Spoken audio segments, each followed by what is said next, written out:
मेरे सभी प्रिय मित्रों और साथियों, आप लोगों के लिए आज मैं रामायण और महाभारत से नए साल के शुभ अवसर पर जीवन का संदेश लेकर आया हूँ। काल अनंत है, युग आते हैं, युग जाते हैं, लेकिन जो नहीं बदलता वह है धर्म, कर्म और सत्य। नमस्कार प्रिय भक्तों, आप सभी को मेरे ओर से नए साल की हार्दिक शुभकामनाएं। आज इस नए वर्ष के शुभ अवसर पर रामायण और महाभारत के प्रकाश में अपनी इस जीवन को नई दिशा दें। नया साल में केवल कैलेंडर का बदलना नहीं है, यह वह क्षण है जब मनुष्य अपने बीते हुए कर्मों को देखता है और भविष्य के लिए संकल्प लेता है। महाभारत में श्री कृष्ण कहते हैं, मनुष्य जैसा कर्म करता है वैसा ही फल पाता है। तो चलिए इस नए वर्षों में अपने कर्मों को शुद्ध करते हैं। जब भगवान श्री राम को अयोध्या के राज पर छोड़कर 14 वर्षों के लिए वनवास ले लिए तो उन्होंने कभी प्रश्न नहीं किया,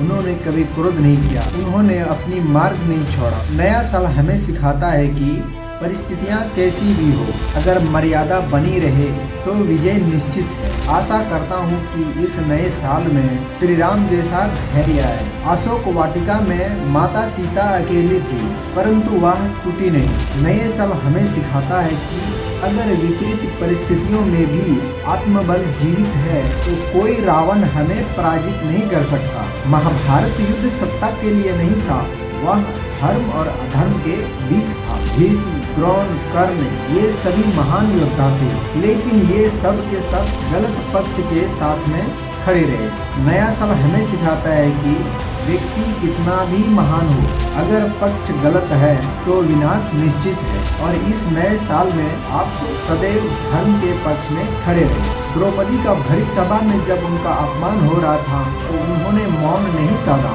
उन्होंने भरी सभा में सबसे प्रश्न किया, उन्होंने धर्म को पुकारा, लेकिन सब चुप थे। और जब सब चुप थे तो श्री कृष्ण प्रकट हुए। नया साल हमें सिखाता है कि जब आत्मसम्मान जागता है तो ईश्वर स्वयं सहायता करते हैं। श्री कृष्ण भगवान ने कहा है कि तुम कर्म करो, फल की चिंता मत करो। नया साल हमें सिखाता है कि असफलता से डर कर कर्म छोड़ देना सबसे बड़ा पाप है। इस नए साल में आपका हर काम सत्य और धर्म से जुड़ा रहे। यही रामायण है, यही महाभारत और यही जीवन है। मेरे प्रिय साथियों, नया साल आपकी शांति, शक्ति और सद्बुद्धि आपके जीवन में ले आए। भगवान श्री राम आपको मर्यादा का मार्ग दिखाए और भगवान श्री कृष्ण आपको कर्मयोगी बनाए। तो सभी मेरे प्रिय साथियों को नव वर्ष की हार्दिक शुभकामनाएं। जय श्री राम, जय श्री कृष्ण।